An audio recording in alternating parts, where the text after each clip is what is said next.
नमस्कार। आप देख रहे हैं अपना YouTube चैनल दी आर डी एक्सप्रेस। आइए रेलवे ग्रुप डी एग्जाम 2025 की तैयारी के लिए बहुत ही महत्वपूर्ण पिछले साल के जीके जीएस के प्रश्नों को देखते हैं। मैं आपको बता दूं कि इस सीरीज में मैंने करेंट अफेयर्स को भी इंक्लूड किया है, जो कि आगामी एग्जाम की दृष्टि से काफ़ी महत्वपूर्ण होंगे। ये जो प्रश्न सिलेक्टेड हैं वह रेलवे द्वारा कभी न कभी पिछले साल में पूछे गए प्रश्न हैं, तो इन प्रश्नों को करना आपके लिए बेहद ही ज़रूरी है। देखिए, अगर इनमें से किसी भी प्रश्न का उत्तर अगर आपको पता है तो आप ज़रूर कमेंट कीजिएगा। चैनल में पहली बार विजिट कर रहे हैं तो चैनल को सब्सक्राइब कर लीजिएगा और अपनी तैयारी को मजबूत कीजिए। आपको ढेर सारी शुभकामनाएं हैं आपके उज्जवल भविष्य की। इन्हीं शुभकामनाओं के साथ चलिए शुरुआत करते हैं आज के अपने पहले प्रश्न की। पहला प्रश्न आपके सामने है, करेंट अफेयर से संबंधित है। ये भी काफ़ी महत्वपूर्ण है, आने वाले एग्जाम में पूछा जा सकता है, इसलिए आप इसको जरूर तैयार कर लीजिएगा, जरूर याद कर लीजिएगा। आइए शुरू करते हैं। G20 शिखर सम्मेलन 2023 की मेजबानी किसने की? ऑप्शंस हैं भारत, चीन, अमेरिका या फिर फ्रांस। तो G20 शिखर सम्मेलन अपने देश में ही हुआ है और सही उत्तर भारत होगा। सही उत्तर ऑप्शन ए होगा, नई दिल्ली में हुआ था। आगे चलेंगे, प्रश्न संख्या 2 है, चंद्रयान 3 का प्रक्षेपण किस वर्ष हुआ है? ये भी प्रश्न आपसे पूछा जा सकता है, वेरी वेरी इंपॉर्टेंट है, जरूर याद कर लीजिए। चंद्रयान 3 का जो प्रक्षेपण है वह किस वर्ष हुआ था, ऐसा प्रश्न हमसे पूछा जा रहा है। 2021 में, 2022 में, 2023 में या फिर 2024 में? तो देखिए, सही उत्तर होगा ऑप्शन सी, 2023 में। सही उत्तर ऑप्शन सी होगा। चलिए आगे चलेंगे, प्रश्न संख्या 3 के साथ। भारत का सबसे बड़ा सौर ऊर्जा पार्क धोलारा सोलर पार्क किस राज्य में स्थित है? ऑप्शंस हैं राजस्थान, गुजरात, मध्य प्रदेश या फिर कर्नाटक। तो इस प्रश्न का सही उत्तर ऑप्शन बी होगा, गुजरात में स्थित है। 3 का सही उत्तर ऑप्शन बी लगाइए। चलिए आगे चलेंगे, अगला प्रश्न आपके सामने है, सिंधु घाटी सभ्यता में धोलावीरा किस राज्य में स्थित है? अच्छा प्रश्न है और यह प्रश्न आपसे पूछा जा सकता है, इसीलिए इसको जरूर तैयार कर लीजिए। ऑप्शंस है राजस्थान में, गुजरात में, हरियाणा में या फिर पंजाब में। तो देखिए, जो धोलावीरा है वह स्थित है गुजरात में। सही उत्तर 4 का ऑप्शन भी होगा।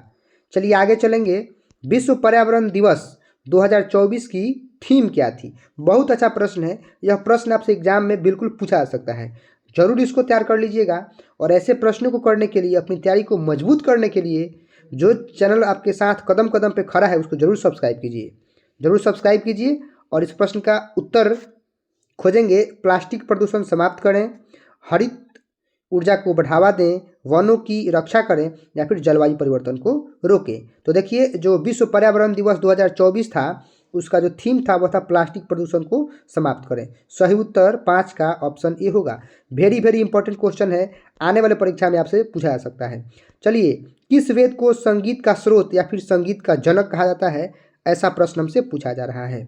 तो ऑप्शंस हैं ऋग्वेद, यजुर्वेद, सामवेद या फिर अथर्ववेद। बहुत अच्छा प्रश्न है, और 100 से संगीत और 100 से सामवेद रिलेट कीजिए और सही उत्तर ऑप्शन सी को लगाइए। मैं आपको बता दूं कि सबसे प्राचीन वेद, सबसे पुराना वेद ऋग्वेद है और सबसे बाद का वेद अथर्ववेद है। यजुर्वेद इसमें यज्ञ से संबंधित कर्मकांड है और सामवेद में संगीत से संबंधित है। ठीक है, इस बात को आप नोट कर लीजिएगा और बहुत ही महत्वपूर्ण प्रश्न है, जरूर तैयार कर लीजिएगा। आगे चलेंगे, अशोक का धम्म किसके प्रचार के लिए प्रसिद्ध था? देखिए, जो सम्राट अशोक थे वह बौद्ध धर्म को ही ज़्यादा महत्व दिए हैं और उन्हीं का प्रचार प्रसार किए हैं। इस प्रश्न का सही उत्तर ऑप्शन सी होगा। 7 का सही उत्तर ऑप्शन सी होगा। आगे चलेंगे 8 के साथ। 1857 के विद्रोह का नेतृत्व दिल्ली में किसने किया था? बहुत अच्छा प्रश्न है। 1857 की जो क्रांति है उसकी शुरुआत सबसे पहले मेरठ से हुई थी और यह प्रश्न हमसे पूछ रहा है कि दिल्ली में इसका नेतृत्व किसने किया था? तो ऑप्शंस आपके सामने हैं, झांसी की रानी, नाना साहब, बहादुर शाह जफर या फिर तात्या टोपे। तो बिल्कुल इस प्रश्न का सही उत्तर ऑप्शन सी होगा, बहादुर शाह जफर। सही उत्तर ऑप्शन सी को लगाइए।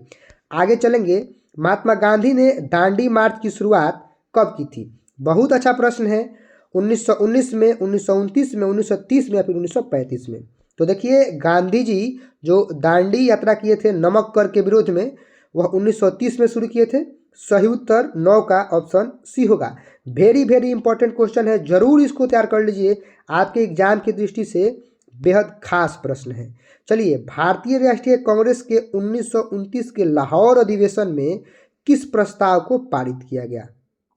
बहुत अच्छा प्रश्न है यह प्रश्न।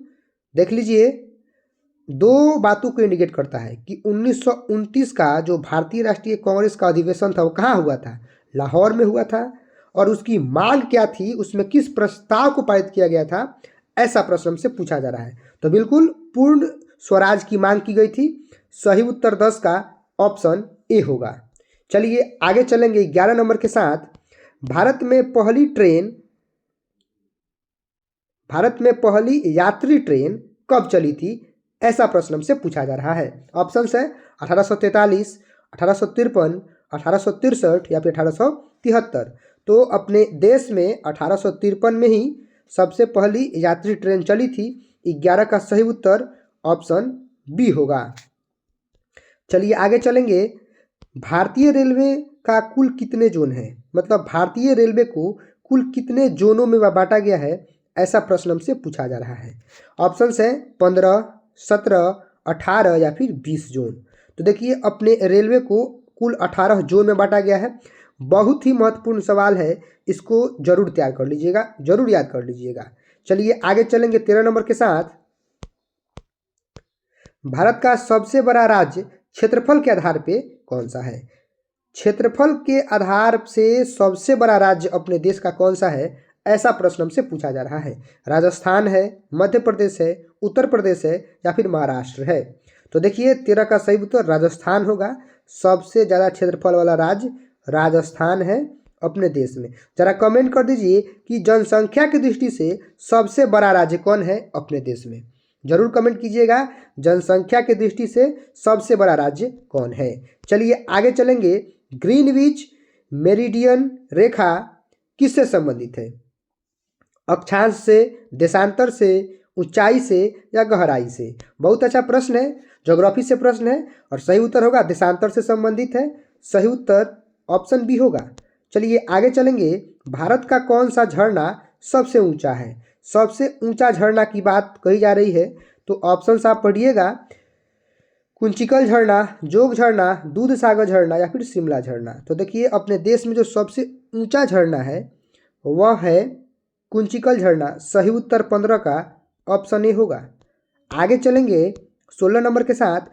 साइंस से प्रश्न है और यह प्रश्न काफ़ी इंपॉर्टेंट है। प्रकाश की गति हमसे पूछा जा रहा है। ऑप्शंस हैं 3 लाख किलोमीटर प्रति सेकेंड, 1.5 लाख किलोमीटर प्रति सेकेंड, 3 लाख मील प्रति सेकेंड या फिर 1.5 लाख मील पर सेकेंड। तो देखिए इस प्रश्न का सही उत्तर होगा ऑप्शन ए 3 लाख किलोमीटर पर सेकेंड। प्रकाश की चाल बहुत तेज होती है, 3 लाख किलोमीटर प्रति सेकेंड। जरा एक प्रश्न का उत्तर आप दीजिएगा कि सूर्य का प्रकाश पृथ्वी तक आने में, अर्थ तक आने में कितना समय लेता है? इस प्रश्न का जरूर आप जवाब दीजिएगा कि सूर्य के प्रकाश को अपने पृथ्वी तक आने में कितना टाइम लगता है। जरूर कमेंट कीजिएगा, यह भी प्रश्न काफ़ी इंपॉर्टेंट है। चलिए, मानव शरीर में रक्त का शुद्धिकरण कौन सा अंग करता है? अपने शरीर में रक्त को फिल्टर करने का काम कौन सा अंग करता है? तो वो करता है गुर्दा। सही उत्तर 17 का ऑप्शन सी होगा। चलिए आगे चलेंगे। ओजोन परत पृथ्वी को किससे बचाती है? देखिए ऑक्सीजन के 3 अणु मिलकर ओजोन परत का निर्माण करते हैं। तो सबसे पहले तो ओजोन का सूत्र आप अणुसूत्र तैयार कर लीजिए, O3 होता है। और ये जो ओजोन परत होता है वह वायुमंडल के ऊपर होता है और सूर्य से आने वाली हानिकारक परावैंगनी विकिरण को ही रोकता है।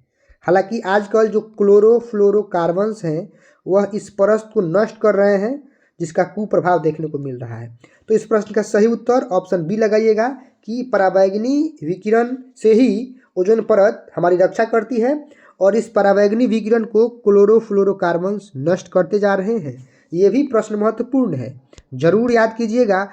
चैनल को सब्सक्राइब कीजिए, अपनी तैयारी को मजबूत कीजिए और इस बार सिलेक्शन जरूर आपको लेना है। कंप्यूटर का मस्तिष्क किसे कहा जाता है? बहुत अच्छा प्रश्न है। कीबोर्ड को, मॉनिटर को, हार्ड डिस्क को या फिर सीपीयू को? तो बिल्कुल सेंट्रल प्रोसेसिंग यूनिट को ही कंप्यूटर का मस्तिष्क कहा जाता है।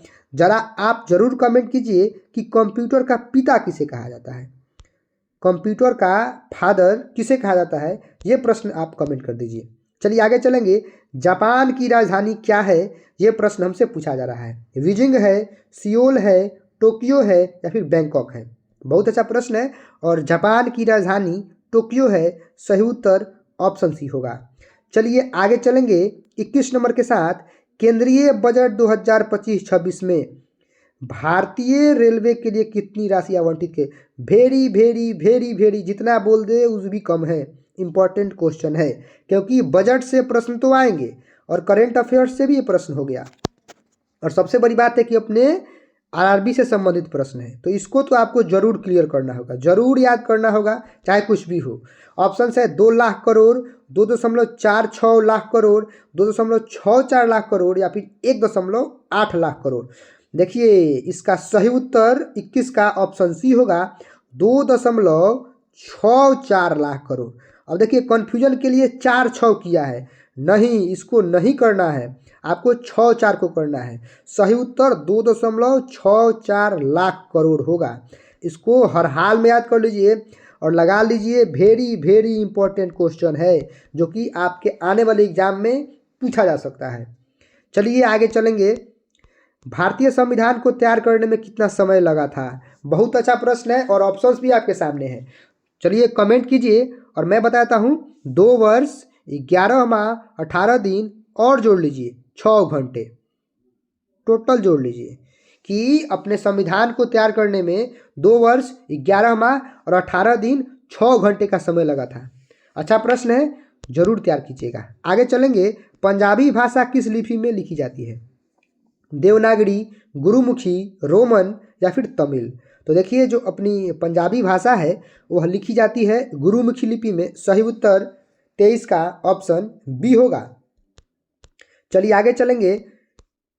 नीति आयोग की स्थापना कब हुई थी? अपने देश में नीति आयोग की स्थापना कब हुई थी, ऐसा प्रश्न हमसे पूछा जा रहा है। 2014 में, 2015 में, 2016 में या फिर 2017 में? तो देखिए नीति आयोग की स्थापना 2015 में हुई थी। 24 का सही उत्तर ऑप्शन बी होगा। देखिए इसमें कुल 30 प्रश्न है और 30 में कितना उत्तर आप सही कर पाए हैं जरूर कमेंट कीजिएगा, इससे आपकी तैयारी की जांच हो जाएगी। चलिए आगे चलेंगे। राष्ट्रीय ध्वज का डिजाइन किसने तैयार किया? बहुत अच्छा प्रश्न है। हम लोग इस चैनल के माध्यम से रोज ही महत्वपूर्ण क्लास करते हैं और करते रहेंगे जब तक आपकी तैयारी अच्छी न हो जाए। तो इस चैनल को जरूर सब्सक्राइब कीजिए अपने उज्जवल भविष्य के लिए। चलिए भारतीय ध्वज का जो डिजाइन है वह कौन तैयार किए थे? बिल्कुल पिंगली वेंकैया। सही उत्तर 25 का ऑप्शन बी होगा। आगे चलेंगे 26 के साथ। राष्ट्रीय विज्ञान दिवस कब मनाया जाता है? तो ऑप्शन है 28 फरवरी, 15 अगस्त, 5 सितंबर या 10 जनवरी। तो देखिए जो राष्ट्रीय विज्ञान दिवस है वह मनाया जाता है 28 फरवरी को। बेहद ही खास प्रश्न है। सही उत्तर 26 का ऑप्शन ए होगा। चलिए आगे चलेंगे। भारत रत्न से सम्मानित होने वाली पहली महिला कौन थी? बहुत अच्छा प्रश्न है। ऑप्शंस भी आपके सामने हैं। इंदिरा गांधी, मदर टेरेसा, सरोजिनी नायडू या फिर MS सुब्बुलक्ष्मी। तो देखिए इंदिरा गांधी को ही सबसे पहले, मतलब ऐसी महिला है जिसको सबसे पहले भारत रत्न दिया गया। सही उत्तर 27 का ऑप्शन ए होगा। चलिए आगे चलेंगे। भारत में सबसे लंबी नदी कौन सी है? ऑप्शंस आपके सामने हैं। ब्रह्मपुत्र, गंगा, यमुना या फिर गोदावरी। तो देखिए गंगा नदी ही भारत में सबसे लंबी नदी है। जरा कमेंट कीजिए कि इसकी लंबाई कितनी है। ठीक है, आगे चलेंगे। भारत का पहला परमाणु परीक्षण कहाँ किया गया था? पोखरण में, मुंबई में, चंद्रपुर में या फिर बेंगलोर में? तो देखिए जो पहला परमाणु परीक्षण था वह पोखरण में किया गया था। सही उत्तर 29 का ऑप्शन ए होगा। आज के लिए आखिरी प्रश्न आपके सामने है। गिर राष्ट्रीय उद्यान किस राज्य में स्थित है? बहुत अच्छा प्रश्न है और राष्ट्रीय उद्यान से तो प्रश्न आएंगे ही आएंगे। तो ऑप्शंस आपके सामने हैं। मध्य प्रदेश, गुजरात, राजस्थान या फिर महाराष्ट्र। तो देखिए आपको करना ये है कि ग से गिर है और ग से गुजरात रिलेट कर लेना है और कभी भूलिएगा नहीं। इसका सही उत्तर गुजरात के साथ चलेंगे हम लोग। सही उत्तर ऑप्शन बी होगा। तो देखिए इस वीडियो में 30 महत्वपूर्ण जीके जीएस के प्रीवियस ईयर के प्रश्नों के साथ साथ करेंट अफेयर्स को भी किए हैं। आप यहाँ पर जरूर कमेंट कीजिए कि कितना सही कर पाए हैं। मिलेंगे अगली वीडियो में अगले टॉपिक के साथ। तब तक के लिए आपको ढेर सारी शुभकामनाएं। आप पढ़ते रहिए, बढ़ते रहिए।